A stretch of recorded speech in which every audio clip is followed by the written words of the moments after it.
today we're going to be diving into the 5 truths that can transform any relationship if you let them. We're not quite sure they're brutal, but they're Brutal probably seems good. They're strong. good. They're strong truths. Yes, very true. All right, welcome to Kellums and Grossi podcast. 2 women, 2 mics, talking love, life, and the things that slip past our filter. Inspired by reels and real life. I'm Jennifer Grossi. And I'm Terri Kellums. All right, so Jennifer, I'm going to go ahead and play just the first part of this video, and then we'll come back. I want to share with you 5 brutal truths about love that every couple needs to hear. These may not be easy to accept, but they can change everything if you allow them to sink in. Truth number 1, happiness isn't about who you're with, it's about who you are. You could have the best partner in the world and still be unhappy, all because you haven't done the work within. Your partner can support your happiness, but they can't create it for you. You must create your own happiness. Okay, so truth number 1, you must create your own happiness. What do you think, Jennifer? True or false? Thumbs up or thumbs down on this one? I'm a full thumbs up on this. I believe in happiness, but there was a stage in my life where I did not believe in this. And all that I thought was somebody else would come into my life and they would make me happy. Their contributions to my everyday living would make me happy. Like But wave the somewhere, magic wand, right? Like, oh, yeah, you're here, make me happy. well, the joke was on me because I had been married for number of years, and this was my first marriage. So it's young because I got married when I was 21. And we were probably, I'm going to say like a good 8 years into our marriage when it dawned on me that nothing was going to make me happy outside of what I chose. And so there was this book that I read. I think you read it too, called Succulent Wild Woman by Stark. Oh, Did you read that yes. book? Yeah. It's been a while, but yes, I love that. Yeah, it opened my brain. I remember like reading it in the store, and it's a super colorful book, lots of colors. Mhm. She's an artist as well as a writer. And so she would write all these wonderful things. But one of the things that she would say was she'd talk about succulents and what that meant. And so succulents, people usually think like that's a plant or something, but it is.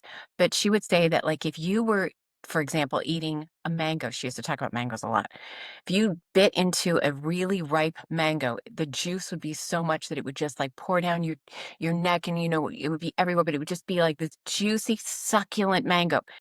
And I remember reading that and thinking like, wow, that sounds really good. For me, the idea that I could live a succulent life was what she was referring to. And she said, to do everything in your life in that manner. When you eat dinner, you should be eating dinner so that you enjoy every ounce of the meal if you can. Or when you get up in the morning, you should go outside and look at the sun and appreciate it and appreciate the things around you and then create those kinds of things to bring you joy. And that was the first part of developing this idea that I didn't have to wait around for my now ex-husband to make me happy. It was on me. It was totally my gig. And when I started going down that place, I started to feel really, really happy. Yeah. When I was thinking about this part of it, I was thinking about this friend of mine.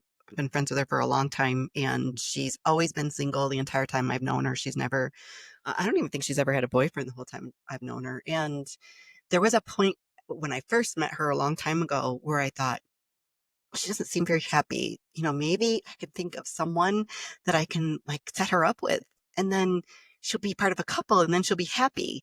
Because I think that's kind of like like the happy little bubble that we think It's the that Hallmark version. relationships bring is like, the happy. And then, you look back in our childhood at the TV shows that we watched, and, all the couples were, Claire Huxtable and Dr. Huxtable and Leave It to Beaver, but, all those happy couples on TV. Yeah. So you've got this whole like ideal in your mind that marriage equals happiness, and that you're just magically going to be happy because you're married. And it's just, it's such a fallacy.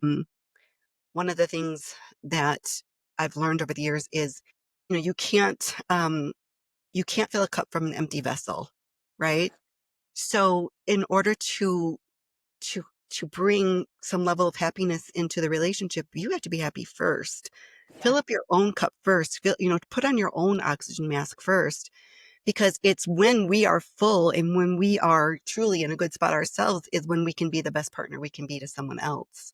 I So totally agree with you. Yeah. I That's so wrote this true. down. This idea of happiness goes all the way back to the Declaration of Independence, believe it or not.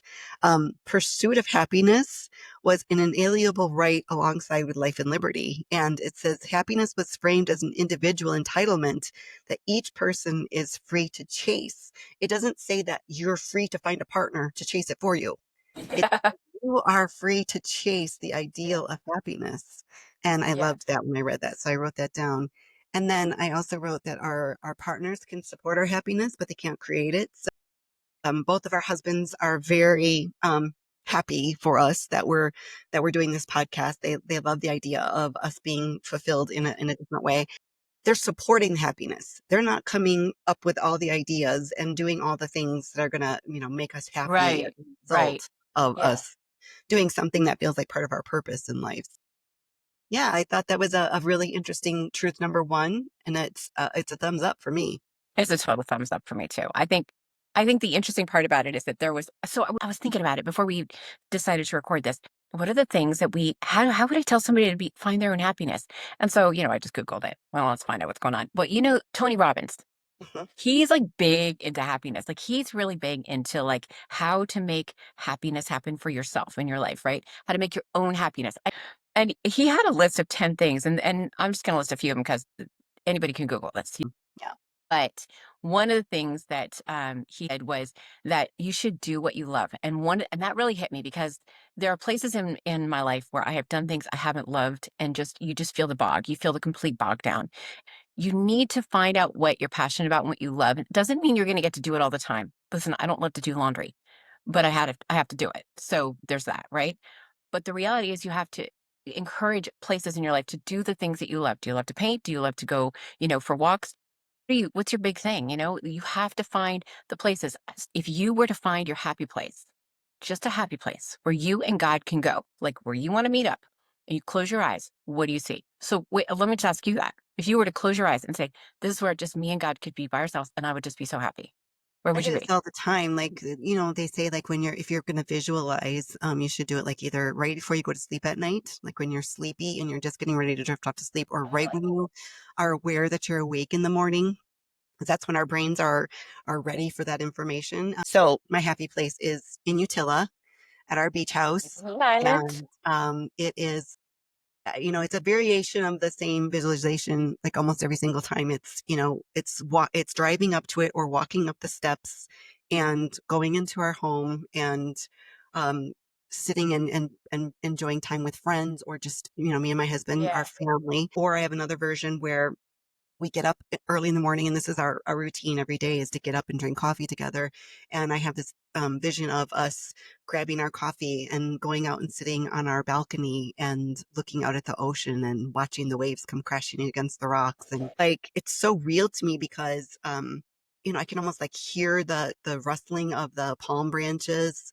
I can see the water coming up and splashing against. There's a lots of coral like in front of our where our property is. So the water splashes and it goes up high sometimes. And so I have all these different variations of, visualizing that. That's my happy place. Like I love that. yeah, if I need to go to a happy place, if I'm meditating and I'm just like taking a rest in the afternoon, I put in some meditation music on my headphones, and that's what I'm leaning into. I'm leaning Yeah. into, Yeah. being near the water, being Yes. always with my Yes. husband usually, because he's part You of my know, happy place. even as you're saying that, my brain says beach automatically. Yeah. It's always on the water. It's always with the water. Warm sand. I am fully invested in tropical beach. However, Absolutely. somebody said to me, I have to go to the mountains. They say, I want to go to the city. That's cool. I don't, whatever it is, I just think we have to know what it is. And you have to like sort of invest in that for a second. How do I feel Yeah. about this? I Yeah. think, there's a whole like list and I don't want to get too far into it, but you do something that I think is also part of, the list that he made, that Tony Robbins made, and it's about adopting a gratitude mindset. I know you say that like every Yes. day you wake up and you go with gratitude. And I think that's part of it. And that's like maybe people will go like, well, that's an easy whatever. I just get up in the morning and I say I'm grateful. But you know what? It's weird how psychologically that can change your brain where you wake up. One of the first things that I've been practicing for a while now is waking up and saying, God, I'm so grateful for X, Y, and Z. And it's weird how that will make my brain go in that direction versus the days when I am not. I'm building happiness immediately. So I don't even let myself get out of bed. And it does. Oh, It that's does like good. frame you for the day. It frames you. It fully does. And also it's like we don't need big things to make us happy. In fact, I sent it to you yesterday when we started talking about like the happiness part of this. I did a whole series on happiness in the podcast, starting with episode 80. So we can put a link to that episode in the show notes. I did a lot of research, and I think there's 6 episodes. I didn't even count, but I want to say there's 6 or 7 episodes about happiness in the series. And at the end of it, I decided that I think we focus too much on happiness. I think we need to focus more on contentment. You know, there's 2 types of happiness, right? That they talk about in the series: eudaimonic, which is the long-term happiness, and hedonic. Hedonic is me drinking this absolutely freaking yummy iced coffee this morning. That's That's it. hedonic. Like, I am super happy every time I'm drinking this. Does that mean I'm not happy when it's gone? No, it doesn't. Yeah. It means that this is a temporary fix. You know, I know we've talked about love languages. We'll probably talk about them a little more. You know, like some people are like super psyched when someone gives them a gift. Um, let's see, like if you go get a massage, even if you have sex, like that's a temporary happiness. Go to your favorite restaurant to eat. You and I, before we started recording today, we were talking about our favorite cocktails and such. And, you know, even like on a Friday night, sipping that glass of wine, that is a very temporary happiness. You know, True. I feel like we need to focus more on contentment, which is, you know, the absence of, you know, like constant joy. It's just a contentment with where you're at. And yeah, that's kind of where the conclusion I came to at the end of that podcast series is, you know, how do you measure it?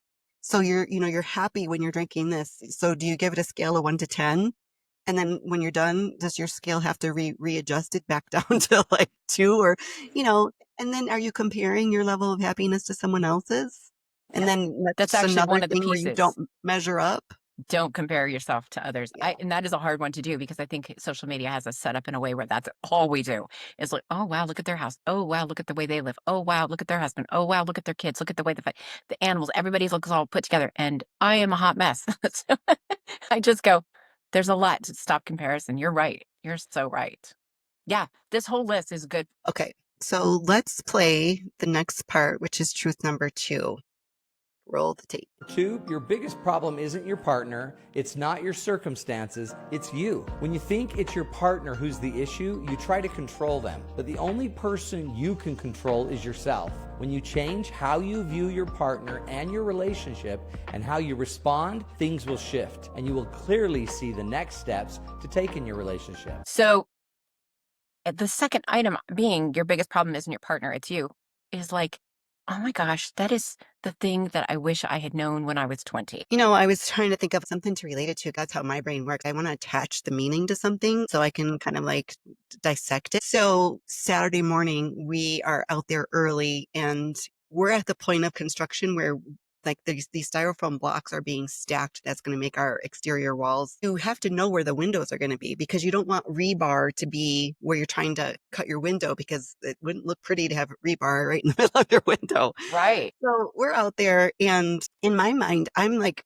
challenging my husband to think a little outside the box, because I don't mean this to be mean, but like he's very simple when it comes to design. His work uniform is tan on tan. Like he's just been in that mode for so long, and I think that's, you know, if I'm gonna stereotype him, and I would think that's more of a man thing to be like, if it's not broke, don't fix it.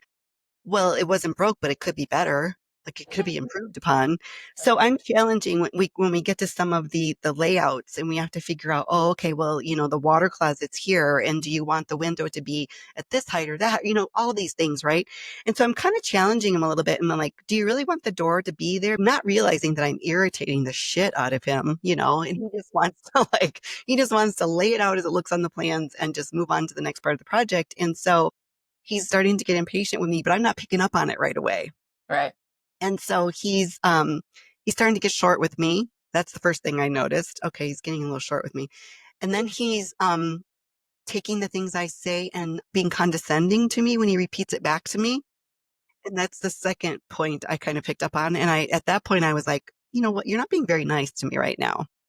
And he goes, oh, great. Or, you know, he made some flippant remark. And then a little bit later was the third thing where I felt like the comment was a little disrespectful. And so I Mm. just said, you know what, I'm taking a break.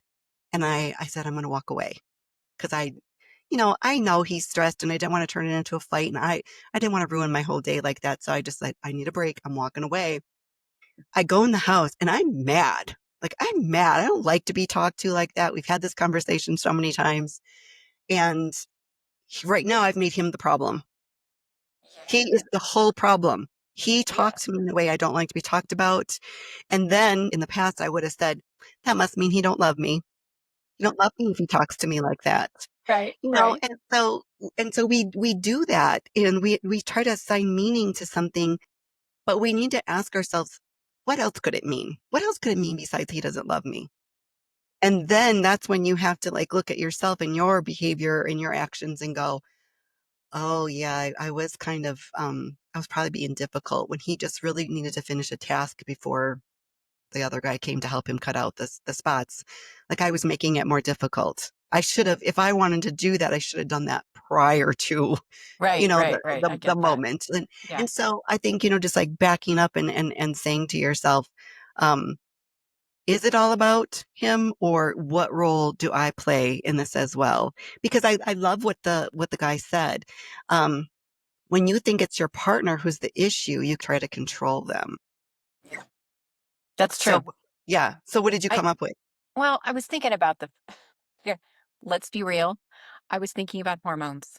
I was thinking Mm, about how when my hormones are imbalanced, then I really truly, and I mean it, like there's a part of me that just thinks every single thing, like, and I mean I'm being honest here.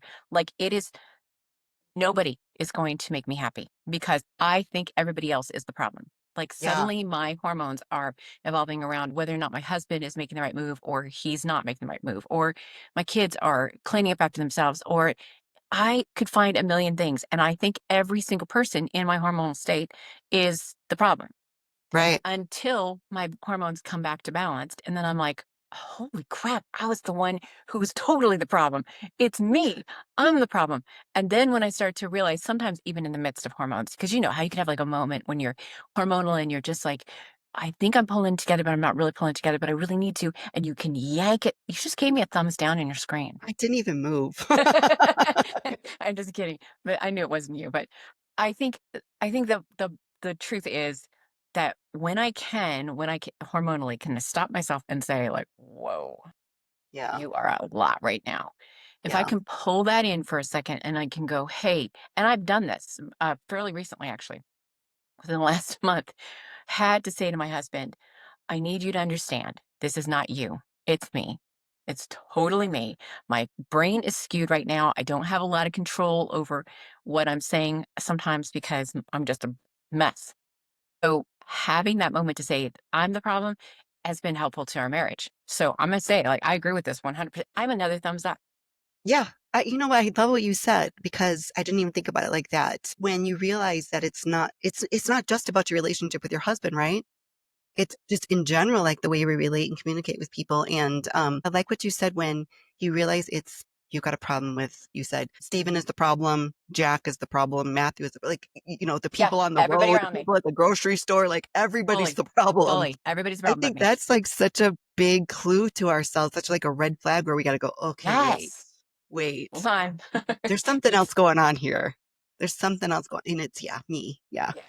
What is it? Have you ever seen that? So for those of us, you watching us on YouTube, and I think really like you probably should because like Because it's fun. It's so fun. some of the things that happen, like I just got the thumbs down sign. I was just shaking my head negatively and, anyway, so, you have five fingers, right? And I'm holding up my hand for those listening on audio. But if you turn it, like the thumb is like pointing back to you. And that's what they say, like Right, right.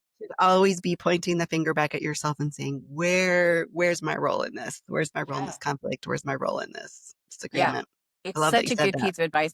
And I know why the guy would probably say it's brutal. As I'm thinking about number one and number two on this list, I think that he thinks it's brutal probably because who really wants to look internally? For Yeah, real. it's At the tough. beginning of my life, I couldn't tell you that I wanted to. I would be defensive over this, etc. And I'd be like, no, it really is their problem. But when I get down to like self analyzing and see that, what is that thing? Like, if everything around you is going bad and you know that all these people have an issue with you, There's only one thing in common, and it's you. What's the Maybe it's what's the you. common denominator and all that? Right. Yeah. Yeah, that's All exactly right. it. So we're both giving that one a thumbs up. So let's move on to truth number three. Let's roll this video.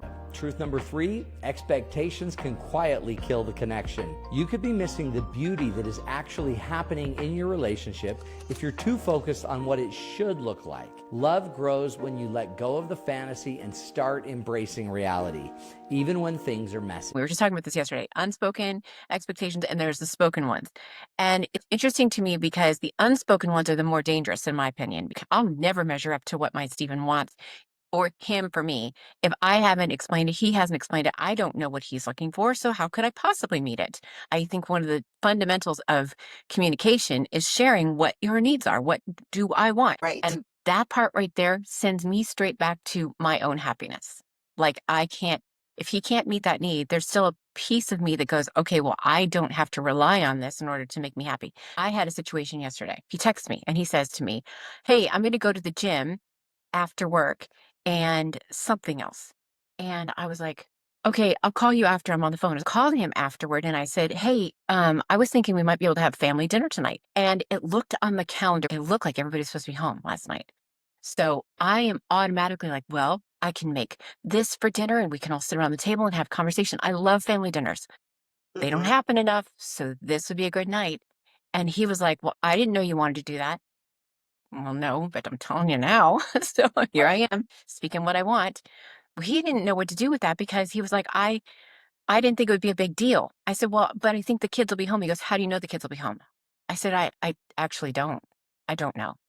He's like, well, all right, I'll change my plans if you want me to.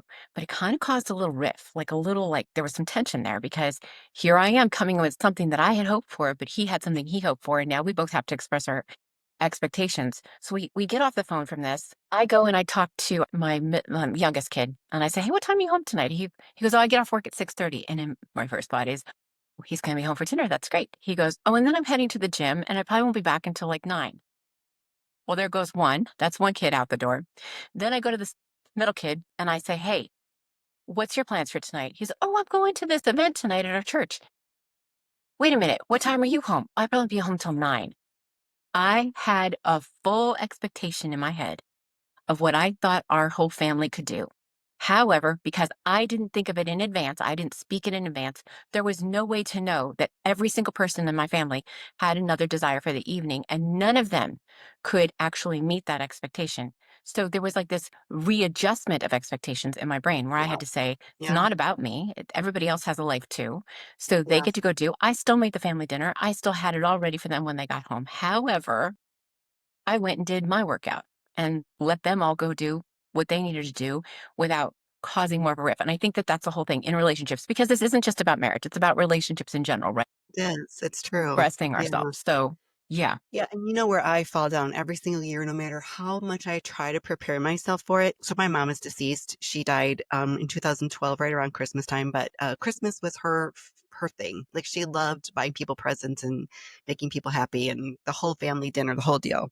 And I think I sort of just picked up on that from her. And so every year I go into this mode at Christmas where I want to decorate my house really beautiful and yeah, I want to, have people I love around me and spoil them with good food and conversation right, and fun, right, And every year it goes a little differently than what you expect because you have this picture in your mind and you've built it up so much and it can never probably happen the way you think it's going to happen, especially when other people are involved, right? Like right, when you're right, trying to plan a family dinner or when you want everything to fall in line and you want everybody to be, in this like jolly holiday spirit just because you are, and they're just right. not. Yeah, And yeah, I think what was that comment in here when you could be missing the beauty that is actually happening when if you don't let go of the fantasy of what you think it could yeah, be.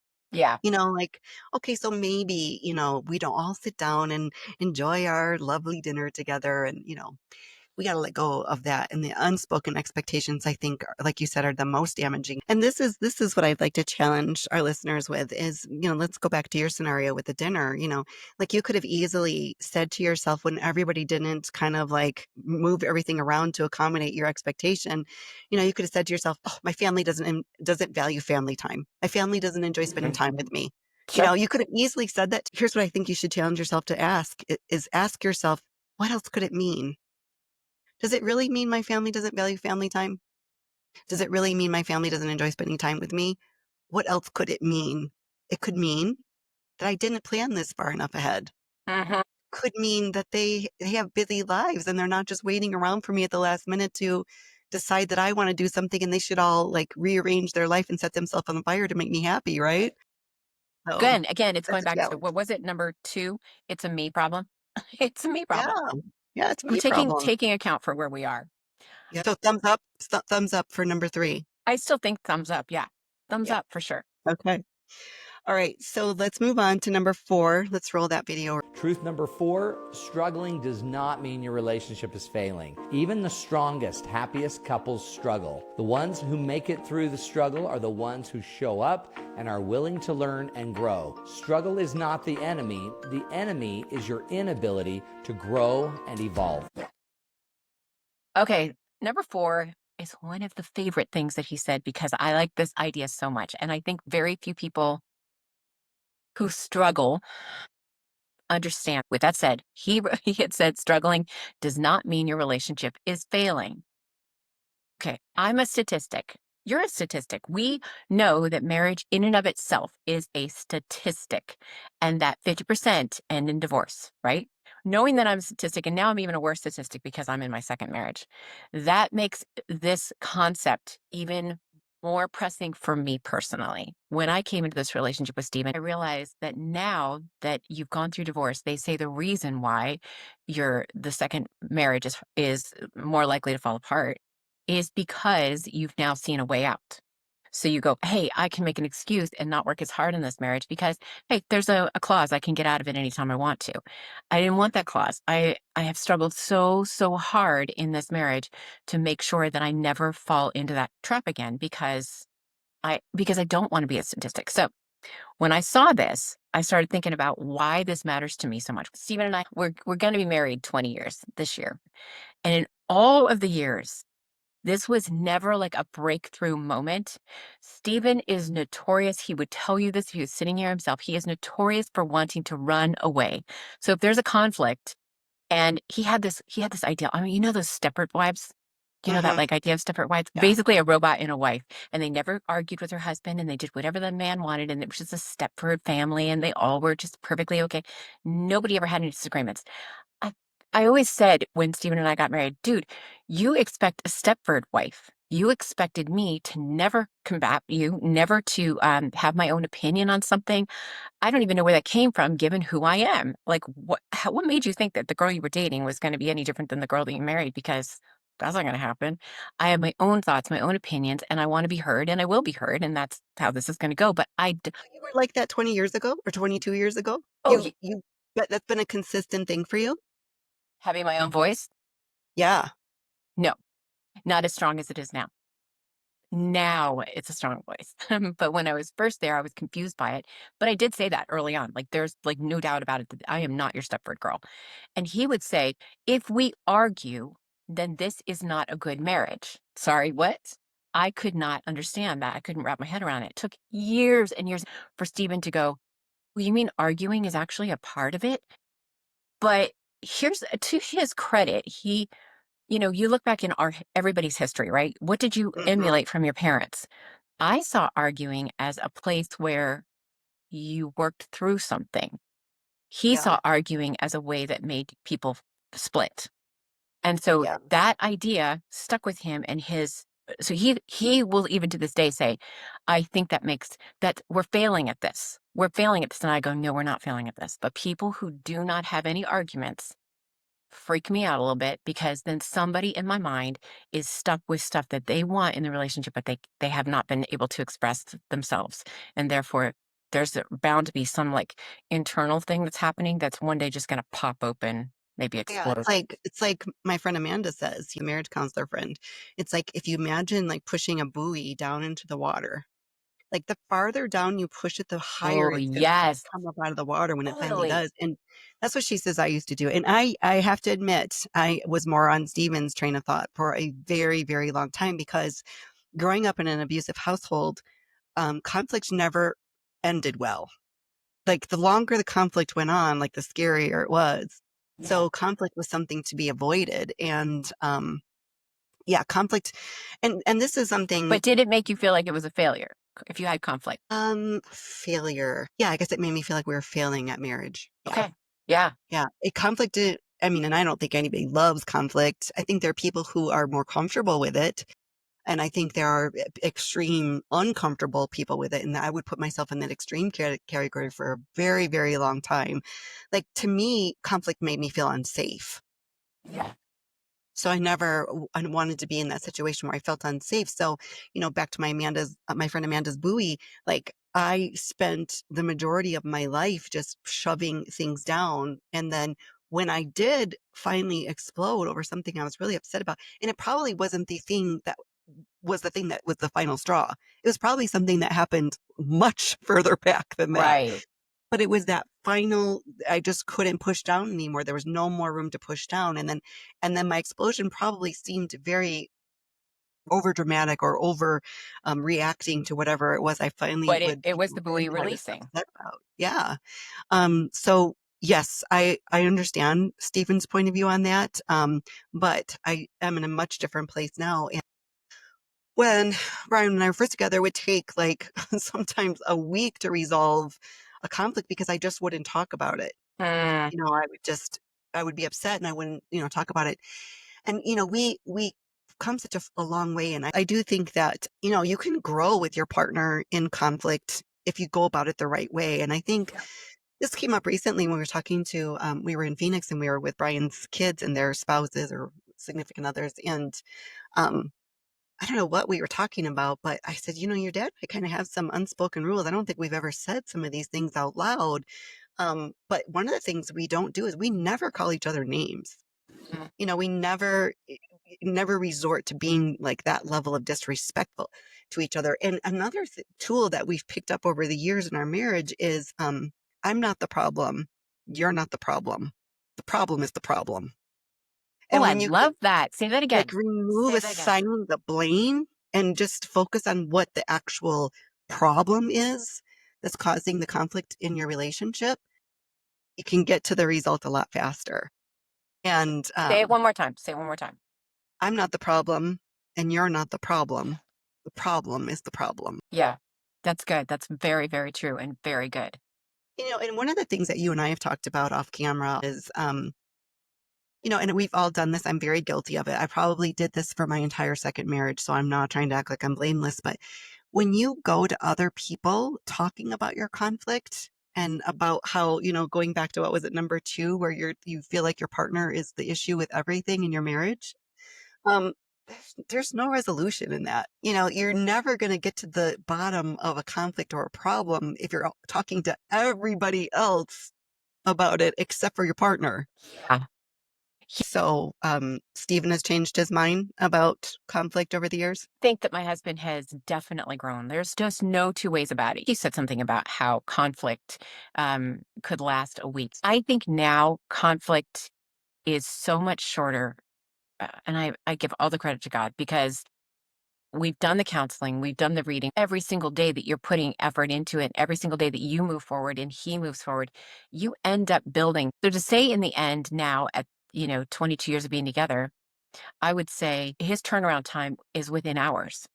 I can't tell you how long it took to get there. I have also recognized that there were places where I'd be pushing for resolution immediately and because out of panic, like, come on, let's work this out. What are you doing? And now I can walk away and say, we can put that on a shelf for a little bit and then we'll come back to it when we're more sensible or when we've had Yeah. a chance to kind of breathe it out and think it through. So yeah, Yeah. there's definitely I some. think this is a perfect, perfect segue into truth number five.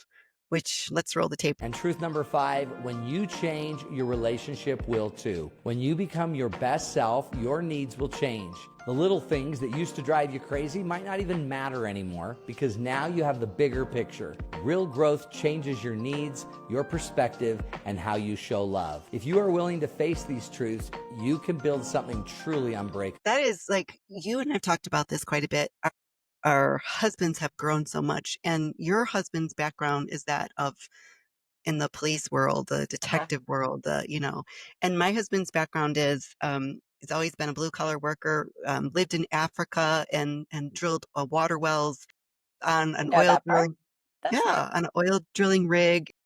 There isn't a lot of opportunity for growth and self development in those environments. I don't know about the police part. I don't know about the police part, but I know for my husband, not so much. And he will unashamedly admit and tell anybody that he has grown so much. And a lot of it, I give credit to his employer. They're very good about doing certain trainings and allowing for personal growth within their role.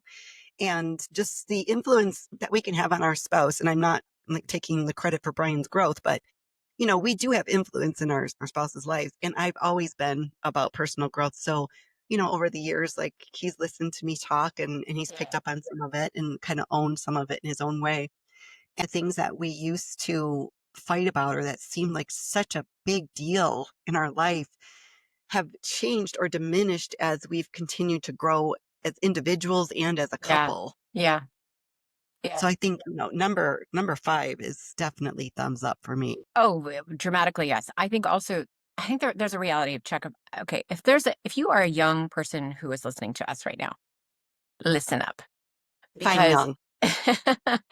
anything below what 30? Hey, be careful. I don't know. I don't know. I still want to be young, so I Yeah, I look we'll at just leave marriage it.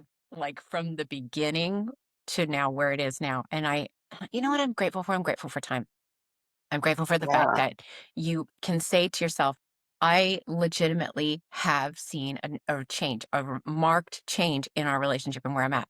So there was a chunk of time. This is actually not that long ago, probably 5 years ago now. We had our middle son who was graduating from high school, and I've been a stay-at-home mom for my kids' entire lives. I'm grateful for that decision that we both had made. But Stephen worked long hours. He would leave at like 3 o'clock in the morning and he wouldn't get home until 10 o'clock at night.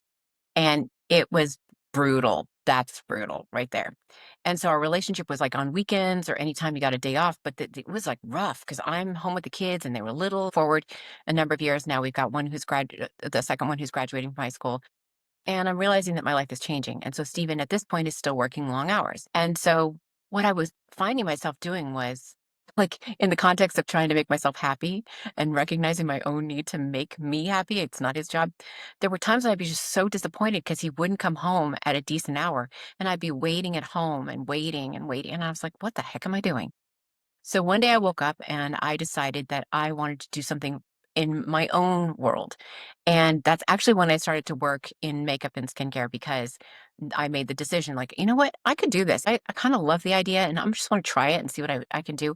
It was a very pivotal place for shifting our relationship because Mm, now my days were spent growing in a totally new area, studying and doing the work and working with customers and clients. And while I was busy doing that, he was busy working. And what pivoted was I wasn't constantly reliant on yeah. hearing his voice or waiting for him to come home. Not to say that it was like, not to say that I didn't want the relationship, but it was really actually more fulfilling because I ended up developing me, he's developed him, and now we can come together in totally different ways. So it shifted. The idea that this guy had just said, well, how did he put it? When you change, your relationship will too. Yeah. Yeah, that's why people have to grow at the same time on the same, like you have to grow together if you're going in a direction. I just was growing and he is growing and we're still communicating and still talking to the place where, yeah, it changed our relationship. I think the worst advice I ever gave somebody was many years ago. I was probably in my early 20s, and my sister married a man who was in a rock band. And so he was like working his normal job during the week and then playing out at bars or whatever parties in his band on the weekends. And I said to her, I go, well, just develop your own life. It doesn't sound so bad if you think about Right, it. Like, right. develop your own interests and don't sit around and wait for him to be there to, you know, do things with you or whatever. But what happens sometimes is people take that to the extreme. I appreciate what you said because I don't think that we should wait around, you know, and stay at home mom, career mom, whatever you are, it doesn't matter. You need to have your own interests and things that light you up from the inside and make you happy outside of your Absolutely. marriage. Absolutely. 100%. Yeah. I'm going to challenge our audience to do is leave us a comment, send us a DM, join us on our socials. We're going to put all those links in the comments. We want to hear from you. But what is something, a way that you've changed in the last year? And how did your partner adjust to support you? I'm really Mm, curious about that. that's interesting. I'd love to hear the answers. Yeah. We'll probably, if we get some really good ones, we'll share them on a future episode. We need to wrap up the show today, Jennifer, but I want you to share your brutal truth and I'll share my brutal truth as we end the show today. We had talked about like, okay, well, what you had asked the question yesterday, like, what's your brutal truth? Like, if these are the five brutal truths this man came up with. What about your own? I have realized that no matter how long you've been married, how good you have learned to communicate, how much counseling you've had, how many tools you've got, I mean, you're starting to use, and how good you are at using them, just when you think you have it all together, something will rear its head and it will show up in your marriage and you'll be like, we know nothing at all. We know nothing. Yes. We have completely, like, we have failed. It's a done Yeah. deal. I don't even know what to do. Yesterday I was thinking about my husband and how we weren't having a huge disagreement. It was just like a little minor tiff, you know, where like my expectation, his expectation to go to the gym, mine for dinner. I think what I noticed was that it felt to me like, and I, because I'm a Christian, I believe in the attack of the enemy. I really do. I think that the enemy, being Satan and his group of cronies, will try to attack our marriages. I think that's the biggest thing he'd like to like destroy his marriage. My son said to me, "Mom, did you know there's stats on marriages where couples pray together?" And I was like, "I've forgotten about that." He goes, "Yeah, there's stats that say that if a husband and wife pray together, that they have like stronger marriages, and the divorce rate is like plummeted." So I went and looked it up. It was like a 1997 poll that they had done in the National Association of Marriage Enhancement, and they showed the divorce rates for couples who regularly pray together is one out of, ready for this, 1,152 people or married couples. So that's really over two. That's over 2,000, really. So these are couples that actually pray together every They day? Is that what you actually said? pray together. And they said, let it sink in that there is actually one out of 1,052 couples. And I was like, Mhm. dang, that's good. So the divorce rate is near less than 1%. The thing is that I have learned that the biggest resource that I have is actually to come to God and go, Lord, I don't know how this is working out between me and Stephen right now, because he thinks one thing and I'm thinking another thing, and I need help because I can't help him understand where I'm coming from. He can't understand where I'm coming from. Why are we having this disagreement? We're fine. We are actually very fine, but we're Uh-huh. having a disagreement. So I started praying about it. And within minutes, Stephen came back with something that quelched the entire thing, and he fully understood where I was coming from. He understood what I was saying. And I was like, man, that's a good resource. That's the resource of all resources, because I cannot fix this man and he cannot fix this girl. So Right. there's my resource. And that's my absolute, like, what's Brutal the word? truth. Brutal truth, girl. Brutal truth. Mine's a little more simple, but my brutal truth is that we are just all human and we're going to let each other down. For sure. Um, and if we are truly working on ourselves, then working on being more compassionate, giving more grace, being more forgiving, and trying to assume positive intent more often Mm, instead of jumping to worst case scenario that's every hard to time. do. And yeah, that is really hard to do. The other day, something happened. Brian said something, and he will be the first to admit that sometimes he just says really stupid shit. He goes, "Sometimes I just say stupid shit. And I don't know why I say it." Have I told you I And like your husband? He's a yeah, good guy. he he said something to me, and like immediately, like there are just times that you just want to go on the defensive and just be like, just like squelch that stupid comment really Right. fast and just like cut it off at the knees. And I've learned to do the pause.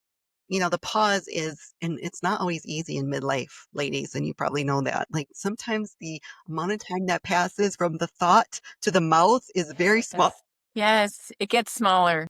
It gets smaller, and there are times when it's really like almost non-existent. But I have tried to learn.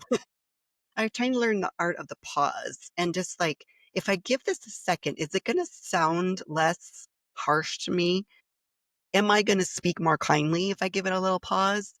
Like, I remember one time my daughter, and I was never a yelling mom. I was never the screamer. I didn't need to do all that. My kids were pretty good, well-behaved kids for the majority of their childhoods, except for when they became teenagers.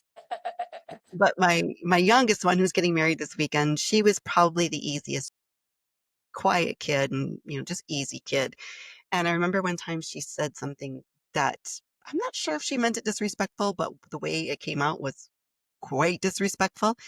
And I'm sitting at the table and she's sitting to my right. And I just looked over at her very calmly and said, I'm going to give you a minute to think about what you said and give you the opportunity to say it differently. And she, she was like, Yeah. and, and then she's like, I'm sorry. And then I don't remember if she said it differently or she just said, I'm sorry. But I think about that a lot when I go to speak to my husband. I'm gonna like, is this something I would wish I would have taken a pause and said a little differently? If I could just wait just a moment, before I respond to that. And, I think that's, sorry, allergies today. I Bless you. think that's just something, as we mature in our relationships and mature in life and gain more wisdom, that just becomes a little bit easier is assuming the positive intent and pausing before Yeah. our responses. Yeah. I think that's a very wise outlook on it because I do think that the idea that first think that we are under attack is a huge deal whenever somebody says anything. I think you're right in that. I think that also I would add to it that for me personally, also taking a minute to decide if what Steven or the other person said about me is accurate. Like Right. taking that second to go, okay, Yeah. I didn't like the way that felt, but is that accurate? Like, could that be Yeah. true? And if that's Right. true, what do I need to do about that? Exactly. I Sorry. love it. What a great way to end the show today. Thanks for being here with us today. Join us next week. We know you don't have to be here, but you are. And we really appreciate that. You can help this community grow by liking and commenting and sharing this podcast with your friends. And by liking and following us on Facebook, Instagram, YouTube, or anywhere else that you listen to our podcast. You can find all these links in the show notes below. Just look for Kellums and Grossi. And thank you for being a part of it all. The content of Kellums and Grossi podcast is intended for entertainment and general informational purposes only. We are not lawyers, therapists, or other licensed professionals, and nothing on this podcast should be taken as professional, medical, legal, or financial advice. Always consult a qualified professional before making decisions or taking actions based on what you've heard here today. Your use of our content is at your own risk.